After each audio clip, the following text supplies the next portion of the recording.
Hey, welcome back to Ratchet Builds. We're going to be taking a look at the CPU bottlenecking issues from our previous video and seeing what we can do to upgrade my budget PC with minimum cost. First thing we got to do is we actually got to confirm that the bottlenecking issue is still there.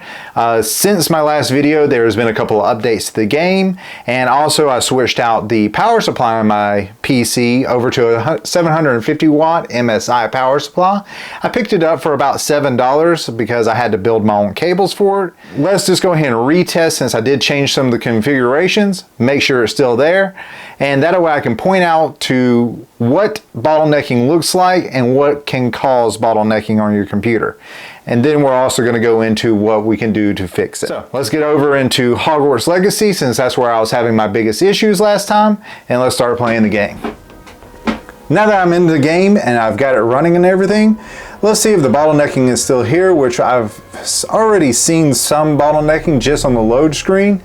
As you see here, whenever I start to pan around, my CPU keeps jumping up into a high percentage of CPU usage, but my GPU is still at like 50%.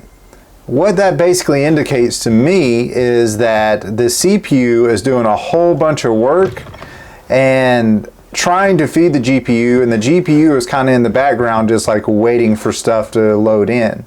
Now, of course, whenever I get into an area that's kind of like already halfway been rendered, it's not as bad, but look, 80% there, 50% or 53% on the GPU. That is my bottleneck. And what this is causing is, like, whenever I'm running around through the map and stuff, I feel these like hitches and stuff, kind of like I'm trying to walk through mud, and the character kind of feels like it's not wanting to go while I'm clicking the button. So it's kind of a lag situation almost. I call it hitching because that's the best way that I know how to describe it. So we already see that we have that issue still evident here.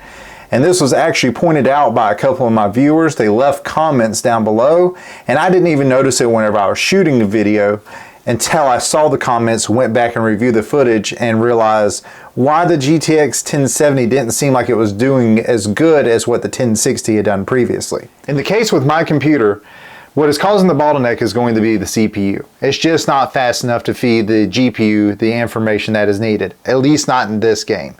If you look back at my previous video, which I recommend checking out, you can see that some of the other games handled this a little bit better and they weren't so CPU intensive. This one is hitting the CPU a little bit more. Now, the CPU that I'm using is going to be a Ryzen 5 2600. That's some of my slowdown that I'm having in the system. What I'm going to try to do is go ahead and upgrade this CPU, which I found a great sale on a Ryzen 5 5600. Hopefully this is going to give me a little bit more speed to where the CPU can keep up with my GPU and get those percentages of the GPU up just a little bit higher, and maybe get rid of our hitching and glitching.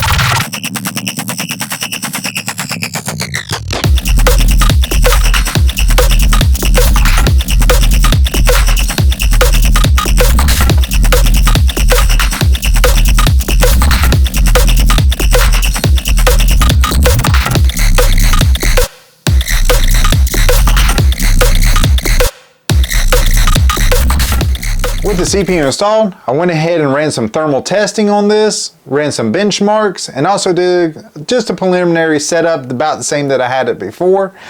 So let's jump into the game and let's see what differences we have. Now in the game, I went ahead and saved it close to the same location that we had it in just previously. Right off the bat, if you notice, our GPU usage is already higher than what our CPU usage is. So let's go ahead and run down these stairs real quick. I can already tell you that this is a lot smoother than what it was just a few minutes ago. This is that same little area that I ran into. We're at 60, 59%. CPU still got a little bit of usage to it, but not near as high as what it was. Let's go to a new room because it may have already loaded everything in for this. So running down to a new room, this is pretty well balanced. I don't feel any of the hitching like I did before. And another thing to note here, this is now running on all high settings instead of medium settings that we were running before. This is better. Let me go ahead and switch it back to the medium settings real quick, or the recommended settings. So that way we've got a more even comparison. So recommended is what I had it on before. That's all the same stuff that I had it set before. So we'll apply to settings. And we'll exit back out of this real quick to the game. All right. So we put it back down on medium settings on everything. Let's just see what outside does now. Look at that. We jumped to like 80% on the GPU, still sitting around that 50 to 60% on the CPU. This is handling the game so much better than what we had previously on this system. So still reinforcing that the GTX 1070 is a great choice for gaming, especially if you're building a budget PC. Like I said in my last video, this PC is real cheaply thrown together with a bunch of cheap parts, and it's gaming. I mean, it's gaming pretty well. It's still a good example here. If you're just getting into light gaming and stuff like that, go out and hunt for those deals.